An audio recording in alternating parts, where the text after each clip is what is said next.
Hello everyone, my name is Nick and welcome if you are new. In this video I'm going to do my Q&A where I answer your questions primarily about plants and potting and all that kind of jazz. But I'm also going to repot or pot some plants today. I have noticed the other plant tubers repotting plants when they do their Q&A videos, so I'm just going to do it as well. So we're just going to jump right into it, and I'm going to show you guys that I am repotting this gorgeous Dracaena fragrance stump. It's amazing. So there were two questions that were just like very commonly asked. They were my frequently asked questions for my Q&A. The first of the two was, when are you going to reopen your Etsy shop and what will you sell? So, I saw this coming. I do plan on reopening my Etsy shop. However, I do not plan on having it go to the caliber that I had it last year. So, last year I, was buying some plants and growing them out and, buying some other plants and selling them, and it was just, I had a lot more time on my hands. I was in the midst of, I left my job at the bar and I was looking for something else to do. This was before I had my job at Urban Jungle. So basically what I'm saying was, I was a lot less busy this time last year than I was or am this time this year. So I would really like to get the shop open again. However, as I've said, I am just a lot more busy than I was before. So I would not be able to run the shop to the caliber as I was running it last year.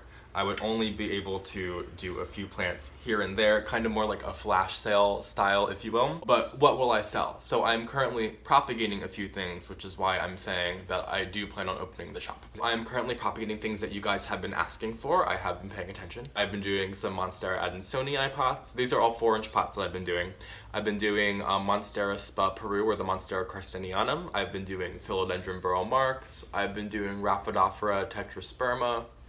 I think that's all I've been doing. There might be a few more that I'm missing, but I've been propagating those for you guys. That being said, since I'm propagating them myself, I really need to make sure that these plants are really, really healthy and well-rooted before I even consider listing them for sale. So this is not going to be something that, is ready in a week or two. Like, it's gonna be like June or July, probably July, before I'm able to get these guys on the site. So stay tuned. I will of course make an announcement, most likely on here, but at least on my Instagram, that I am reopening the shop. I will let you guys know before I do so. I'm not just gonna be like, by the way, the shop's open, go buy the plants. So I will give you guys a heads up and have like an opening date of when I do plan on reopening. But that being said, I really only have a few things to offer you guys right now because I was planning on purchasing, maybe from like Florida because that's where all the best plants come from. But if I was going to do that, I would have to buy like 90 to 100 plants, and I really can't handle that right now. It takes a lot of time to sit down and package up these plants very carefully and then take them to the post office. On top of that, like, I can't carry more than like 6 packages to the post office. So long story short, yes, I do plan on reopening the Etsy shop, but we are going to take it step by step and see how it goes. The second question that was asked quite a bit was, how do I keep Muffin from eating my plants? Basically, I just got a lot of questions about cats and plants in general, like, do I have toxic pets or plants around my pets? We actually have 2 cats. I know I talk about Muffin the most because she's my baby, but we also have another cat, Denver, which is my roommate's cat, so we both had a cat before we lived with each other. We're best friends. We've known each other for a very, very long time. Then we both moved in together and we both brought our cats. Muffin is not the issue. I've had Muffin for almost 2 years now, and not even 2 years. I've only had her for like a year and a half. She's never eaten plants. The only time she will eat plants is if like I have a fan blowing and like the ponytail palm or like the Ceropegia woodii is like blowing in the breeze. And then that's the only time that I ever have an issue of Muffin eating plants. And I'm just like, Muffin, stop. Denver's the issue. Denver is the one who eats my plants. Denver doesn't just eat my plants if they're sitting out. Like, he's not gonna bother my natal mahogany or like my philodendron that's sitting right here on the floor. Like, he doesn't bother my plants if they have a home. He bothers my plants if I have them somewhere obscure like that they aren't normally are. Like if I leave a plant on the kitchen counter at night, or before I filled up my bar cart with plants, because it was an issue that he would jump up on the bar cart and eat the plants because he had access to them, you know what I mean? Like, that's why my windowsills are full to the brim. So how do I keep Denver from eating my plants is I basically overwhelm him. Like, I don't give him room to jump up on the windowsills. I fill up the windowsills to the very brim. And obviously, that's something a little bit more accessible for somebody like me who it's like my job basically to have a lot of plants, and it's my passion as well, of course, but it's something that I do, and I'm not saying like, oh, your cats are eating your plants, buy more plants. we have our own ways of solving the issues, but that's how I solve the issues. I also was getting asked a lot if I keep toxic plants in my home. This Dracaena right here is technically toxic. So yes, I do keep plants that are non-toxic in my home. However, I'm a little subjective with like what's toxic. Like, what's gonna send my cat to the hospital or kill my cat? That's what I don't want in my home. Basically, none of these plants are gonna kill your pet. I mean, that being said, like I said, it's all subjective. Don't take everything I'm saying word for word. But I don't have a worry when I have a philodendron around that if my cat eats it, that it's gonna die, because he's not gonna die. He might throw up a little bit, and that's basically the worst of it. If your plant is like a total muncher, or your pet is a total muncher and it's gonna eat a whole entire like branch of a philodendron, you might have an issue. But that's not something that most of us have issues with. So I do keep many, many plants that are technically considered toxic in my house. It's not a concern of mine. Don't consider me a heartless person. I just really don't have an issue with my pets eating, you know, plants in that caliber. Like, it's like when Denver eats my plants, like sometimes he will like eat a few leaves if I leave it out overnight, and I've been kind of upset when he like ate my whole entire Monstera Sultipicana one time. Anyway, so yeah, I do not have an issue with Muffin eating my plants. To keep the cats from eating my plants, I basically don't give them the space to eat the plants.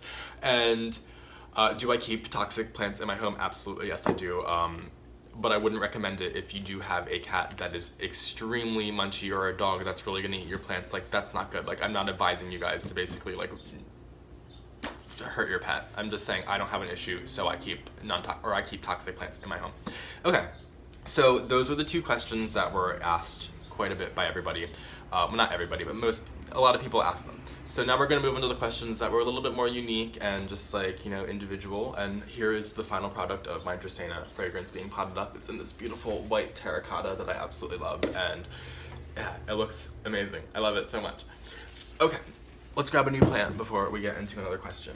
So let's do this. So this is a Hoya. It's a Hoya australis. I believe these are known for having very fragrant blooms, and as well as blooming very easily. So I've had this plant for 2 weeks, so I'm not very familiar with it yet, but let's see how it goes. But it's been in my home for a week or two now, so I'm ready to pot it up. So now that it's acclimated to my home, I gotta pick a pot. I have two. I have the plain terracotta and this kind of terracotta. I don't know what I want. Let's decide. Anyway, the next question is by Bailey Seymour. Bailey Seymour asks, what is the top misconception about plant care you see people walk into the shop with? Well, Bailey, there are a lot of misconceptions that people come in with. It's something I didn't even think about before I started working there. Like, oh, okay, so, and I should throw out there, I do not want to sound condescending when I talk about any of this stuff. I know that I work with plants, so I might know some things that some people who don't know anything about plants would not know. And I don't want to sound like I'm being mean about it, but these two misconceptions are things that I would probably consider common sense. Like, maybe not common sense, but a no-brainer. Like, how do I want to word this?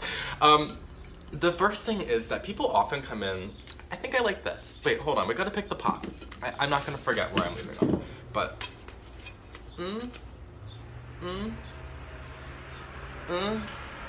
yeah, I'm gonna do this. Am I gonna? No, I'm not gonna do that. I'm gonna do the mocha one.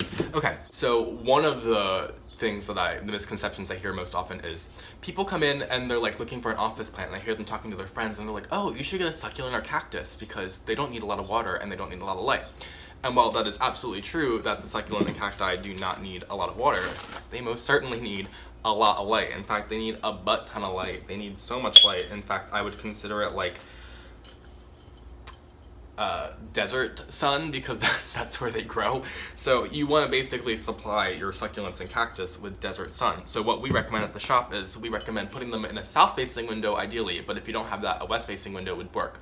However, we do not recommend bringing them home if you have an east or north-facing window, because that light is just inadequate. Will the plants live? Absolutely, but they're just going to get kind of leggy. They're going to get what's called etiolated, where they stretch out quite a bit and there becomes quite a bit of space in between the nodes, and your plant's just really not going to look good. And a lot of people come in and they're like, my office plant's so stretched out, like what's going on? And that's exactly what's going on. And the other misconception I hear quite a bit, and I do not know, people, oh, gosh, this one drives me bonkers. I have no idea where this information is coming from. I hear it so often. I joke that BuzzFeed must be writing articles about houseplants, which if they are, do not listen to them. I hear so many people, we sell like soil and sand and stuff by the scoop at work, so like you can go ahead, and here's my Hoya right here looking really good.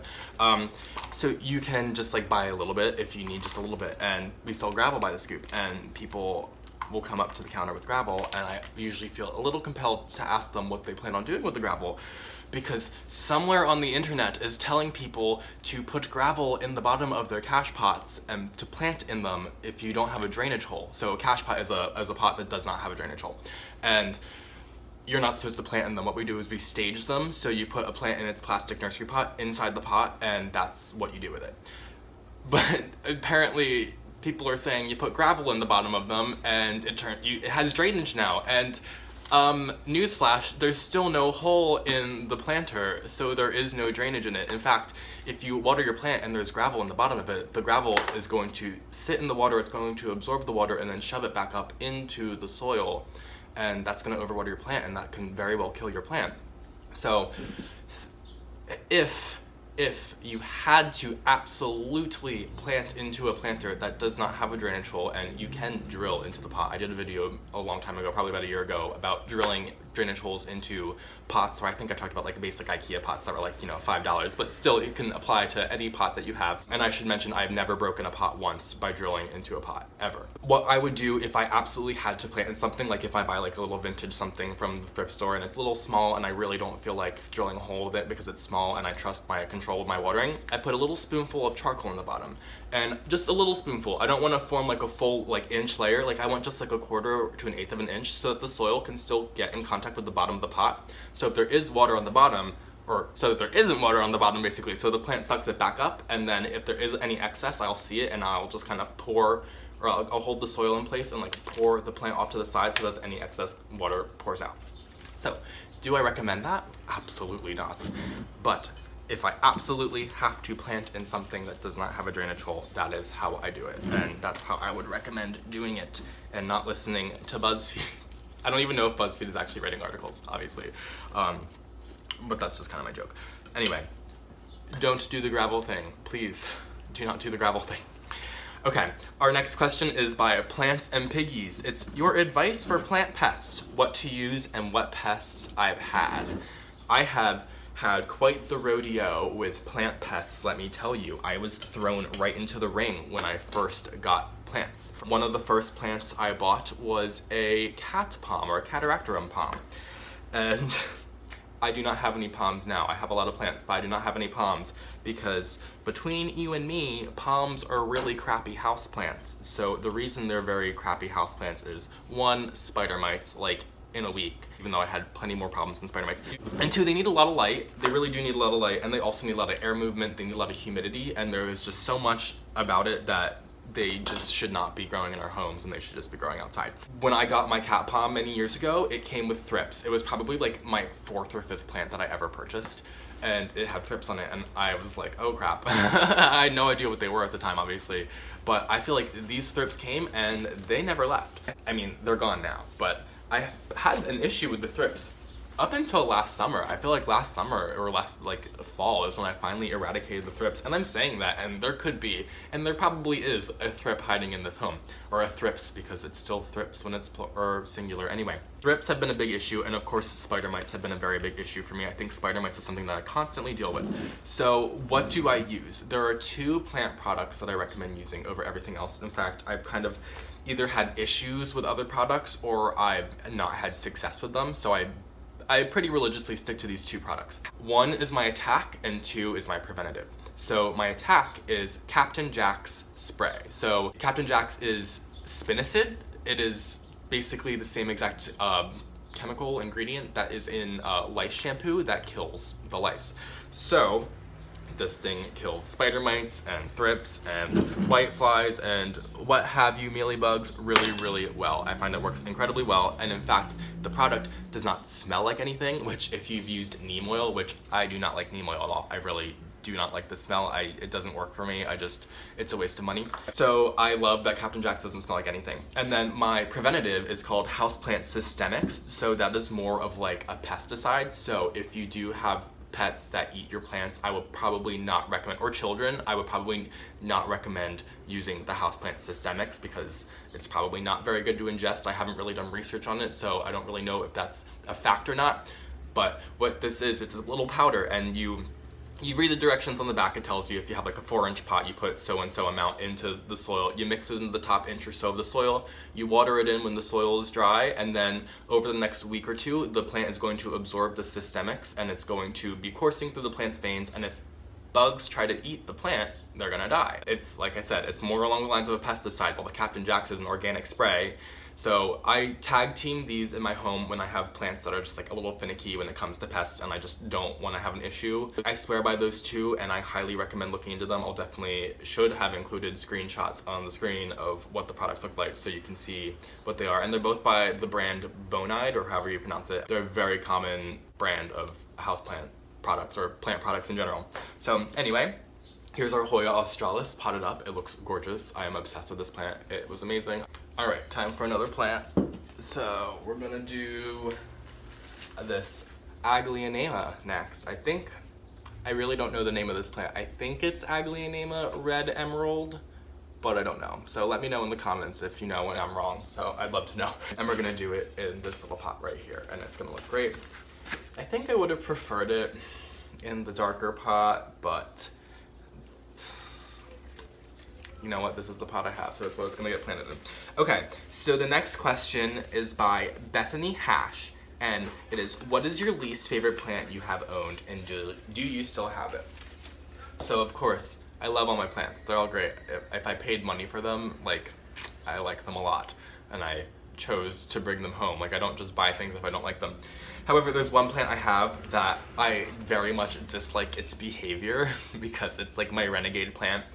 It's called a Sanchesia. It's not typically a house plant, but I am indeed growing it indoors because I am a renegade. No. It's a really beautiful plant. It reminds me of crotons, and crotons are beautiful, but they're kind of difficult to grow inside, even though I've had one growing for many years. But the battle with spider mites has got me, you know, kind of annoyed, so this plant is outside for the summer. The Sanchesia is probably my neediest plant when it comes to water.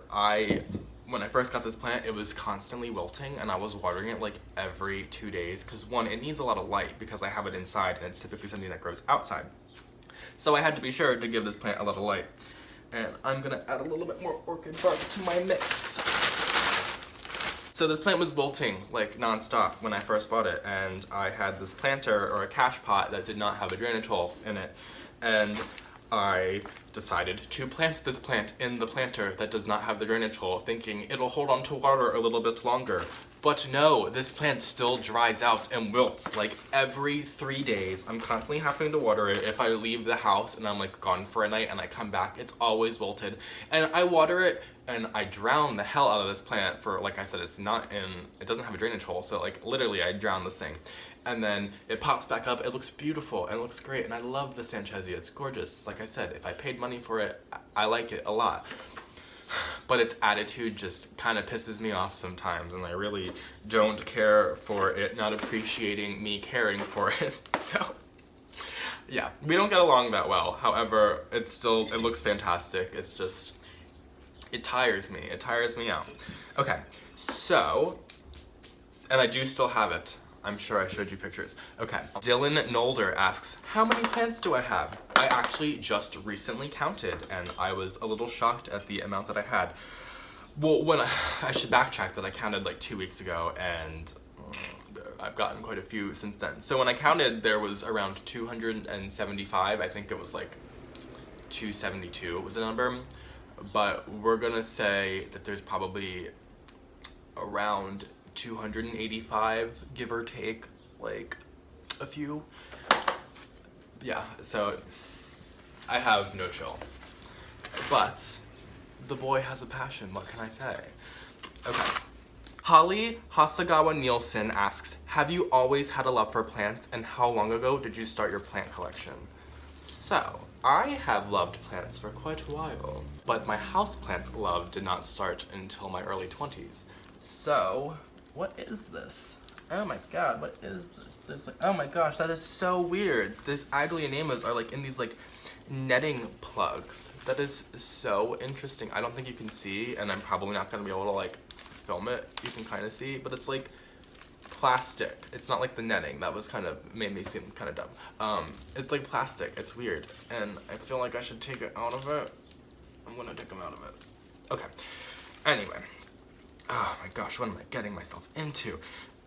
So what did you ask, Holly? I'm sorry. Have I always had a love for plants? I have. I have loved plants from an early age. I was a vegetable and fruit gardener with my father growing up. We had a house with a backyard, and we had a garden, and I had a gardening book. It was my absolute favorite book growing up, and I just loved reading about how to care for the fruits and veggies, and I loved going to the nurseries, and obviously I still love that to this day.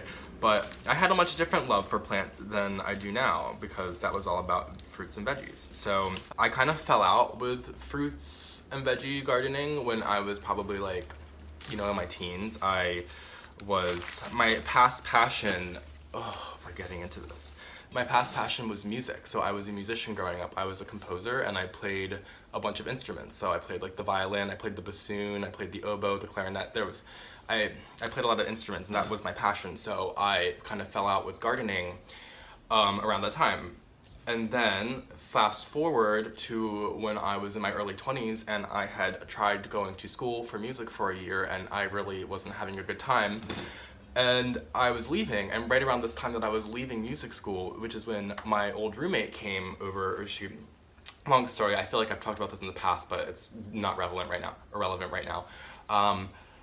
I had a neighbor who was my future roommate, but she's my past roommate now. Many years have passed. And when she came into my apartment for the first time, she said, why don't you have any plants? And I was like, what do you mean? I was like, I want to get an herb garden because I did a lot of fruit and vegetable gardening growing up, so I wanted to do herbs in my apartment. And she was like, no, I mean houseplants. And I was like, oh, like I never really thought about that. Like, I don't know. And so and this was when I was, I believe, 20 years old, maybe 19, probably 20. I think I was 20. And she just like opened up my eyes. I didn't even think about there being houseplants. She took me to her apartment and she showed me all the plants that she had, and she had like 15, and I thought that was like incredible, and they all had such character to them. They all had like, she had them all for like a number of years, so they were all just absolutely gorgeous, and I wanted that in my house. And so I went to the Home Depot with my boyfriend at the time, and I bought a Dracaena fragrance, which is this thing, but it was like not a stump, it was like the classic form, and I fell in love with it. It was just amazing. I just loved having it, and I would ask him every weekend because he drove and I didn't. I would be like, can we go plant shopping? And he'd be like, you want another plant? You want another plant? And I think it took to be around, 50 plants before he was like, not questioning that I wanted to go plant shopping again. Like, of course I wanted to go plant shopping. It's not a question anymore. It did take me a while to get a lot of plants, so something I would be wary of. This is kind of to do with the Q&A. Be sure, I know, plants, I'm not gonna lie, like I know it's a big trend right now to have houseplants. And I just want you guys to know that, it's a lot of work to take care of a lot of plants. It might not be as much work as people think I do. Like, I do not spend hours a day caring for my plants, guys. I probably spend like 20 minutes a day caring for my plants, if even. But it is a lot of work, and it's a lot of money, and if you're not very familiar with plants, I would not put a lot of money into it, because I know I've been hearing people, say that they, go from like, they go from 1 to 100 in like a month, and I'm like, oh my god, like, you're gonna have them forever, right? Unless you kill them. So, I just want you guys to know what you're getting yourself into. Obviously, it's just plants. It's no pet. It's no child that you have to care for 18 years. But you do have to care for them. And I just don't want you guys, bringing home plants that aren't going to be cared for correctly. Like I said, I never want to sound condescending. That's just my 2 cents. But you also asked Holly, how long ago did I start my plant collection? I kind of got off on a tangent there. I've been collecting plants since I was 20, as I said. How long ago was that? It was 2015, so not that long. It's been 4 years. So I'm very young. I'm 24 years old, guys. I don't know how old you think I am. I hope I don't look older than that. I hope. But, oh, I probably look like I'm like 18. You guys are probably like, he's 24. Like, oh my god, like, I thought he was like 16 years old. No. But yeah, it's been a wild ride the past 2 years, and speaking of that ride, I just do have to take a moment to say thank you very much to all you guys. I really appreciate this, and I feel like if you're watching this video at this very point, you're probably one of the real ones, so shout out to you. Anyway, we have, what did I do? I have one more question, so that's perfect because I'm just about finished potting up this Aglaonema. So Nick Angel asks, what are your favorite plant shops in Philly besides Urban Jungle, of course? And of course, Urban Jungle is my favorite place. I love Urban Jungle. It's where I get all my best plants because I'm the plant buyer there. I really love City Planter. That's actually where I got this plant right here, this Aglaonema. It's in Northern Liberties. My plant shop is in East Passyunk or South Philadelphia, so it's quite a ways away. So when I'm in that area, I love to see what they're doing, and they're really awesome. Everybody who works there is really, really friendly, and I highly recommend checking it out. It's really great, and it's really reasonably priced too. Like, it's, you know, plant shops can be expensive, but City Planter, they hit the nail right on the head with their prices. And also, there's another plant shop in South Philly that are owned by my friends called Ill Exotics. So they do have an online shop, so if you're looking to order plants from my area online, I believe it's just Ill Exotics, ILLexotics.com. You can find them there, and they sell a lot of rare plants. So think ZZ Ravens, Pink Princess Philodendron, Variegated Monstera, Alocasia cuprea. Like, that's the kind of plants you're gonna find from them. Keep in mind, these are much rarer plants. They're gonna cost a little bit of money. But if you really do want them, they're definitely the place to reach out to because they do a really good job, and they are who I reach out to personally if I'm looking for a plant. And as I mentioned many times before, I am the buyer at my plant shop, but if I cannot find something, I'm shit out of luck. So I go to them to ask where to find these plants. So I highly recommend them. Alright, I just finished potting up this Aglaonema, and it's looking really good. I love the colors of this plant, and I think it's a shame that it's taken me so long to get a red Aglaonema in my collection. I was talking to my roommate about this, and I was like, you know, I have so many plants, but how many of them are red? Like, this is amazing. So, yeah, the plants I potted up for you guys today, while I did some rambling and chit-chatting, but more so rambling, was this Aglaonema Red Emerald, question mark, not really sure, leave me a comment if that's incorrect. This Hoya australis, which is amazing. Those round abavat leaves are incredible. And then also the Dracaena fragrans stump, which is just like, oh my god, it's killer. Yeah, so thank you guys so much for watching. I'm definitely going to do a part 2 because there were a lot more questions that I got asked, specifically ones like about my work that I would love to answer. So I will do that in my next Q&A video, so look out for that in the next few weeks to the next month or so. I'll definitely be doing it. Thank you guys so much for joining. It was a lot of fun just getting to sit down and ramble to you guys. I really appreciate everything you guys do. It's incredible.